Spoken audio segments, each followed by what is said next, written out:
Assalamualaikum warahmatullahi wabarakatuh. Kami dari kelompok 3 yang akan membahas mengenai bab Otoritas Jasa Keuangan atau OJK dengan anggota kelompok kami. Yang pertama saya sendiri Anissa Ramadita Syaifia, yang kedua Dewi Miftahul Hidayah, yang ketiga Ari Putra Wibowo, yang keempat Okta Permatasari, yang kelima Astika Kusuma Ayu, dan yang keenam Mutiatu Nur Fauzia. Baik, kepada teman-teman dipersilahkan untuk menyimak presentasi pada kali ini atau OJK. Kebutuhan akan adanya regulasi sejalan dengan penawaran sekuritas bagi masyarakat umum. Pada abad 19, pemerintah kolonial Belanda yang menjajah Indonesia mengembangkan industri pertanian yang bertujuan meningkatkan perekonomian Indonesia. Untuk mendukung pengembangan industri tersebut, Vereniging for the Effect Handel didirikan di Batavia pada tanggal 14 Desember 1912 yang menjadi cikal bakal dalam perdagangan efek di Indonesia. Perkembangan pasar modal di Batavia diikuti dengan pembukaan pasar saham di Surabaya dan Semarang. Namun, Perang Dunia II mempengaruhi stabilitas nasional yang memaksa pemerintah kolonial untuk menutup bursa pada tahun 1940. Setelah Indonesia menyatakan kemerdekaan pada tahun 1945, pemerintah membuka kembali bursa di Jakarta pada tahun 1952. Setelah itu, perkembangan bursa saham berkembang dengan pesat meskipun efek yang diperdagangkan adalah sekuritas yang diterbitkan sebelum Perang Dunia II. Kemudian, melihat pada pengalaman yang didapat saat krisis keuangan yang terjadi pada tahun 1997, industri keuangan diperkirakan akan mendapatkan kondisi yang sangat buruk. Kebijakan fiskal dan moneter diperlukan untuk menyelamatkan perekonomian. Hal ini menjadi pertanda bahwa krisis keuangan melanda Indonesia. Untuk mengatasi masalah tersebut, ada ide untuk mendirikan sebuah badan usaha guna melaksanakan pengawasan perbankan. Sejak berlakunya Undang-Undang Nomor 23 Tahun 1999 tentang Bank Indonesia. Undang-undang tersebut menjelaskan bahwa pengawasan bank akan dilakukan oleh lembaga sektor jasa keuangan yang independen dan akan dibentuk berdasarkan undang-undang. Dengan melihat ketentuan ini, jelas bahwa pembentukan dengan pengawasan untuk sektor jasa keuangan yang independen harus dibentuk. Bahkan dalam persiapan selanjutnya dinyatakan bahwa penciptaan lembaga pengawasan akan dilaksanakan pada tanggal 31 Desember 2000. Oleh karena itu, hal tersebut yang digunakan sebagai landasan dasar penciptaan lembaga independen untuk mengawasi sektor jasa keuangan. Selanjutnya, OJK bisa menjadi penting sekarang saat perkembangan praktik perbankan dan pengawasan perlu dilakukan dengan cara yang tepat dan sesuai dengan kepentingan. Akhirnya, pada akhir 2001, sebagai upaya dalam mereformasi sektor keuangan, pemerintah dan DPR sepakat untuk membentuk OJK. Kemudian pada tanggal 22 November 2011, Undang-Undang Nomor 21 Tahun 2011 tentang Otoritas Jasa Keuangan disebut sebagai lembaga independen yang akan bekerja per 31 Desember 2012 yang mengalihkan fungsi, tugas, dan wewenang pengaturan dan pengawasan kegiatan jasa keuangan di sektor pasar modal, perasuransian, dana pensiun, lembaga pembiayaan, dan lembaga jasa keuangan lainnya dari Menteri Keuangan dan Badan Pengawas Pasar Modal dan Lembaga Keuangan ke OJK. Pada tanggal 31 Desember 2013, transisi mengenai pengalihan fungsi, tugas, wewenang, regulasi, perbankan, dan pengawasan oleh Bank Indonesia juga akan diberikan ke OJK. Assalamualaikum warahmatullahi wabarakatuh. Selanjutnya, saya akan menjelaskan tentang visi dan misi. Visi Otoritas Jasa Keuangan atau OJK adalah menjadi lembaga pengawas industri jasa keuangan yang terpercaya, melindungi kepentingan konsumen dan masyarakat, dan mampu mewujudkan industri jasa keuangan menjadi pilar perekonomian nasional yang berdaya saing global serta dapat memajukan kesejahteraan umum. Sedangkan visi Otoritas Jasa Keuangan atau OJK adalah yang pertama, mewujudkan terselenggaranya seluruh kegiatan di dalam sektor jasa keuangan secara teratur, adil, transparan, dan akuntabel. Yang kedua, mewujudkan sistem keuangan yang tumbuh secara berkelanjutan dan stabil. Yang ketiga, melindungi kepentingan konsumen dan masyarakat.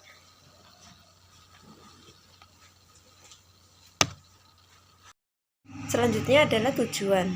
Otoritas Jasa Keuangan atau OJK dibentuk dengan tujuan agar keseluruhan kegiatan di dalam sektor jasa keuangan terselenggara secara teratur, adil, transparan, dan akuntabel. Yang kedua, mampu mewujudkan sistem keuangan yang tumbuh secara berkelanjutan dan stabil. Yang ketiga, mampu melindungi kepentingan konsumen dan masyarakat. Sedangkan fungsi Otoritas Jasa Keuangan atau OJK mempunyai fungsi menyelenggarakan sistem pengaturan dan pengawasan yang berintegrasi terhadap keseluruhan kegiatan di sektor jasa keuangan.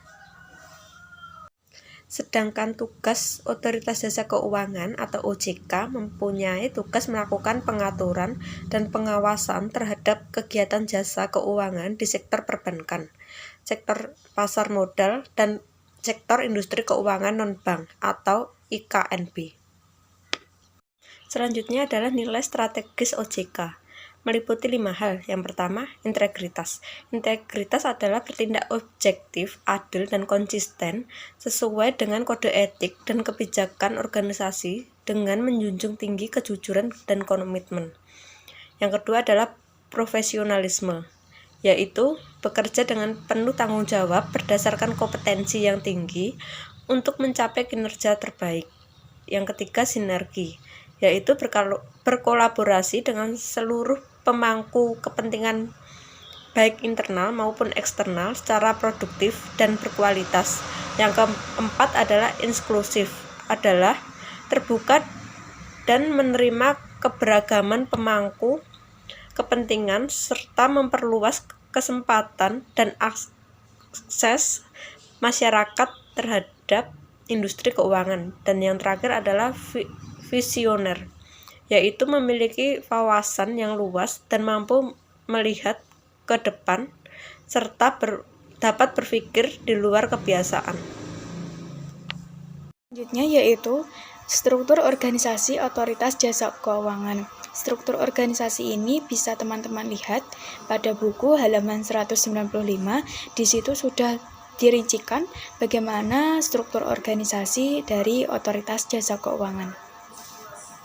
Selanjutnya yaitu penerbitan sekuritas proses pendaftaran. Sebenarnya OJK masih menggunakan regulasi proses pendaftaran yang digunakan oleh Bapepam LK yakni Undang-Undang Nomor 1995 tentang Pasar Modal.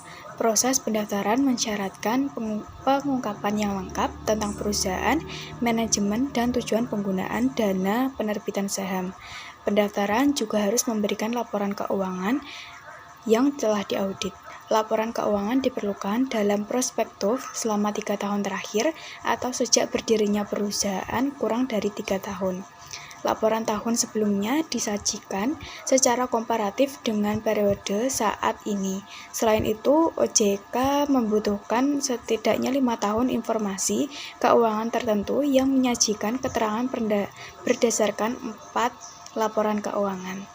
Jenis sekuritas dan transaksi dari pendaftaran di pasar modal, di pasar global, contohnya adalah sekuritas yang merupakan surat utang yang jatuh tempo tahun atau kurang seperti deposito, polis asuransi, sekuritas yang diterbitkan dan dijamin oleh pemerintah, dan sekuritas lain yang ditentukan oleh OJK. Selain itu, sejumlah aturan OJK mengatur pembesaran dari penawaran umum. Sebuah penawaran sekuritas tidak dianggap sebagai penawaran umum sesuai dengan UU Pasar Modal tahun 1995 jika jumlah total dana yang ditawarkan kurang dari 1 miliar rupiah. Oleh karena itu, dalam penawaran tersebut tidak ada persyaratan untuk mengajukan pernyataan pendaftaran. Selain itu, proses penawaran biasanya dimulai dengan pemilihan seorang bankir investasi yang disebut juga underwriter atau penjamin emisi. Fungsi dari underwriter ini adalah pihak yang membantu perusahaan dalam proses pendaftaran dengan menggunakan informasi pasar dan mengarahkan kepada distribusi sekuritas. Perjanjian underwriting adalah kontrak antara perusahaan dan penjamin emisi serta tanggung jawab penjamin emisi. Perjanjian di mana perusahaan dituntut untuk menarik efek yang tidak terjual. Pihak dalam penawaran termasuk di dalamnya adalah perusahaan, underwriter, akuntan independen perusahaan, penasihat hukum, dan ahli atau seperti mereka yang memang dibutuhkan keahliannya, yaitu pernyataan pendaftaran. Proses penawaran umum sekuritas diawali dengan penyusunan pernyataan pendaftaran. Pernyataan pendaftaran perusahaan level kecil berbeda dengan perusahaan menengah. Perusahaan kecil dan menengah didata dari total aset yang tidak lebih dari 100 juta rupiah. Pembahasan dan penjelasan lebih lanjut dari penawaran umum perusahaan tidak diklasifikasikan bagi perusahaan kecil dan menengah. Termasuk di dalam pernyataan pendaftaran adalah prospektus ringkas, laporan keuangan yang telah diaudit, convert letter, perjanjian emisi, dan lain-lain. Informasi dalam prospektus meliputi informasi dalam serta aset, informasi tentang tujuan penggunaan dana, deskripsi dari sekuritas yang ditawarkan, dan rencana distribusi termasuk nama pokok penjamin emisi atau jika ada. Pengajuan untuk obligasi harus mencakup ringkasan informasi tentang syarat dasar dalam kontrak termasuk hal-hal yang berkaitan dengan besaran utang. Baik, saya Asika akan menjelaskan mengenai tinjauan OJK dan penawaran umum. OJK akan memberikan pengungkapan penuh dan wajar kepada investor potensial atas semua informasi yang diperlukan untuk penilaian risiko sekuritas dan retur ekspektasi. Perusahaan yang sudah memiliki saham untuk diperdagangkan secara luas juga harus dilakukan tinjauan yang sama. Setelah pernyataan pendaftaran efektif, perusahaan dapat mulai menjual sekuritas kepada publik. Periode tinjauan adalah 35 hari, kecuali perusahaan menerima surat komentar yang berisi kekurangan yang harus diperbaiki sebelum sekuritas dapat ditawarkan untuk dijual dari OJK. Periode waktu antara tanggal laporan keuangan terakhir yang telah diaudit dan dipublikasikan dalam prospektus dan tanggal efektif pernyataan pendaftaran tidak boleh melebihi 180 hari. Jika melebihi 180 hari, maka laporan keuangan yang telah diaudit tersebut harus segera diserahkan. Baik, selanjutnya adalah persyaratan laporan berkala. Undang-Undang Pasar Modal tahun 1995 mengatur perdagangan sekuritas dan membebankan persyaratan pelaporan pada perusahaan yang melakukan perdagangan efek di bursa saham. Perusahaan publik, yaitu perusahaan dengan modal lebih dari 3 miliar rupiah dan yang sekuritasnya dipegang oleh lebih dari 300 orang, diwajibkan untuk mengajukan pernyataan pendaftaran ke OJK. Setelah perusahaan dianggap sebagai emiten atau perusahaan publik, mereka harus mengajukan laporan secara berkala seperti laporan tahunan, laporan keuangan interim, serta laporan yang terkait dengan OJK. Emiten juga wajib melaporkan laporan yang tidak terjadwal, seperti laporan insidental yang berisi informasi material yang mungkin mempengaruhi harga sekuritas atau keputusan investor diantaranya seperti merger, akuisisi, konsolidasi, penggantian auditor perusahaan, dan lain-lain. Laporan insidental ini harus dilaporkan paling lambat 2 hari kerja setelah peristiwa tersebut terjadi. Laporan lainnya adalah kewajiban direksi dan komisaris perusahaan untuk melaporkan kepada OJK mengenai kepemilikan saham dan perubahan kepemilikan. Laporan tersebut harus disampaikan tidak lebih dari 10 hari setelah tanggal transaksi. Selanjutnya yaitu kewajiban hukum akuntan dalam proses pendaftaran. Jadi akuntan ini memainkan peranan penting dalam penyusunan pernyataan pendaftaran. Akuntan perusahaan menyiapkan pengungkapan keuangan awal perusahaan yang kemudian akan diaudit oleh akuntan independen perusahaan. Hukum Pasar Modal 1995 membuat kewajiban hukum yang sangat luas bagi semua peserta dalam proses pendaftaran, dan paparan hukum ini sangat penting bagi akuntan karena pengungkapan keuangan merupakan bagian penting pernyataan pendaftaran. Di bawah aturan Bapepam LK nomor 9 G5, akuntan bertanggung jawab atas kesalahan informasi material ataupun informasi yang salah sebelum tanggal efektif pernyataan pendaftaran tersebut. Underwriter yang menangani penjualan sekuritas sering membutuhkan comfort letter ini untuk memberikan keterangan tambahan bahwa akuntan publik belum menemukan item material yang menyebabkan perubahan signifikan atau posisi keuangan atau hasil dari kegiatan perusahaan sejak saat auditor menandatangani laporan keuangan tersebut. Baik, yang selanjutnya yaitu ada perihal yang muncul dalam operasional perusahaan ini melibatkan akuntan, dan lebih penting adalah akuntan memahami hal-hal apa saja yang perlu didokumentasikan, perihal fakta atau informasi signifikan yang dapat memengaruhi harga dari surat berharga atau keputusan investor yang meliputi.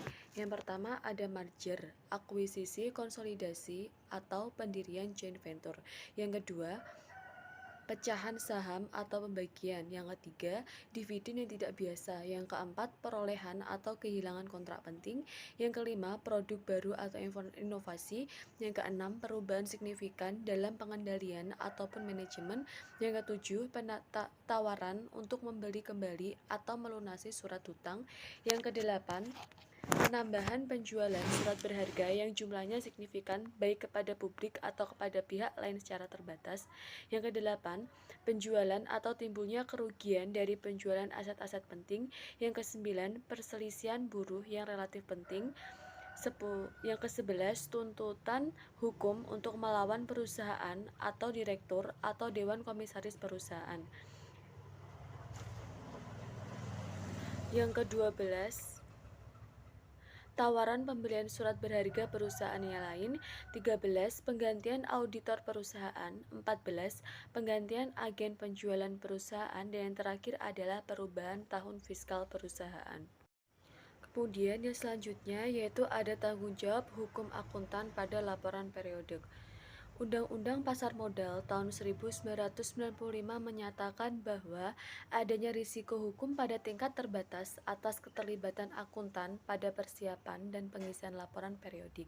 Harus ada tanggung jawab moral dalam pengisian informasi dengan pernyataan yang salah. Yang selanjutnya ada adopsi Sarbanes-Oxley ACT 2002 pada pasar modal Indonesia. Penerbitan Sarbanes-Oxley atau SOX pada tahun 2002 telah membawa pengaruh signifikan terhadap akuntan di seluruh dunia. Di Indonesia, beberapa provisi SOX telah diadopsi. Bukan beberapa provisi telah diadopsi jauh sebelum diterbitkannya SOX. Berikut ini adalah penjelasan tentang beberapa bagian dari SOX dan bagaimana mereka diadopsi menurut peraturan perundangan di Indonesia. Yang pertama yaitu ada Badan Pengawas Kantor Akuntan Publik atau Public Company Accounting Oversight Board (PCAOB). Tidak ada badan serupa PCAOB atau Amerika Serikat di Indonesia. Bapepam LK sebagai pengatur pasar modal mewajibkan registrasi dari akuntan yang ingin terlibat dalam kegiatan pasar modal. Selain itu, Bapepam LK memiliki kewenangan untuk menyetujui, menunda, dan menolak registrasi akuntan. Baik, yang selanjutnya, yang kedua ada auditor independen. Untuk meningkatkan tingkat independensi auditor, Bapepam LK menerbitkan aturan nomor 8A2 tentang independensi akuntan yang memberikan jasa audit di pasar modal. Aturan ini berusaha meningkatkan independensi akuntan publik melalui beberapa aturan. Salah satunya adalah melarang auditor untuk memberikan jasa non-audit kepada klien mereka.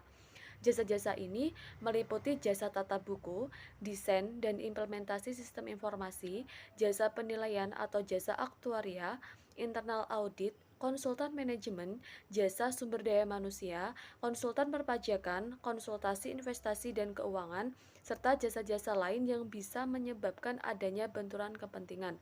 Oleh karena itu, kantor akuntan harus memutuskan apakah mereka akan memberikan jasa audit atau jasa non-audit kepada sebuah perusahaan, sebab mereka tidak bisa melakukan keduanya pada perusahaan yang sama. Lebih jauh lagi, aturan nomor 8A2 ini juga mewajibkan kantor akuntan publik dan angkutan publiknya dirotasi secara reguler. Kantor akuntan publik hanya dapat memberikan jasa audit kepada klien tidak lebih dari 5 tahun fiskal, sedangkan bagi akuntannya terbatasi hanya 3 tahun fiskal. Kantor akuntan publik dan angkutan publik tidak diizinkan untuk melakukan audit setelah 3 tahun fiskal pada perusahaan yang belum diaudit, untuk mencegah benturan kepentingan.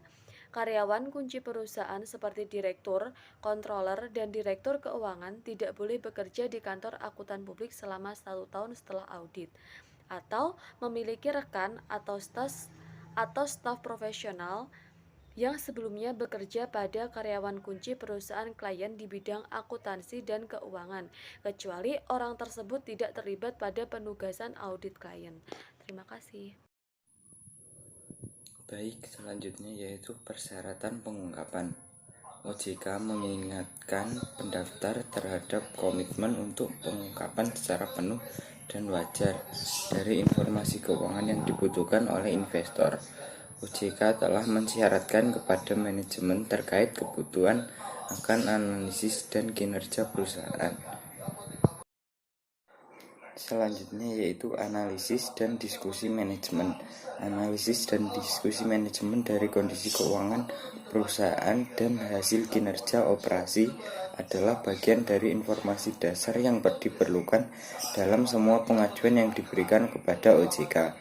OJK telah mengambil peran dalam persyaratan manajemen untuk menganalisis dan membahas laporan keuangan bagi investor, dan diskusi ini seringkali juga mencakup 4 atau lebih halaman dari laporan tahunan. Laporan keuangan tersebut dapat dikatakan sebagai tanggapan manajemen terhadap konsekuensi ekonomi dan keputusan yang sudah diambil dalam satu periode. Manajemen memiliki gambaran jelas atas lingkungan keuangan perusahaan. Elemen kunci dalam analisis dan diskusi manajemen adalah pandangan terhadap likuiditas dan solvabilitas atas data historis maupun ekspektasi masa depan.